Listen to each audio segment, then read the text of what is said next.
Ni perjalanan melalui jalan lama Gombak daripada Geti Sepoh hala ke jalan lama Gombak turun ke kapal orang asli di Gombak tu.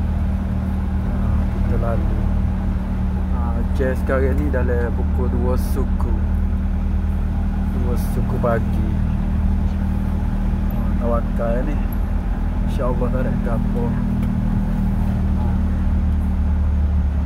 Kalau beri keliku siapa dia lalu masa ni boleh tahulah lagu mana keadaan dia ni.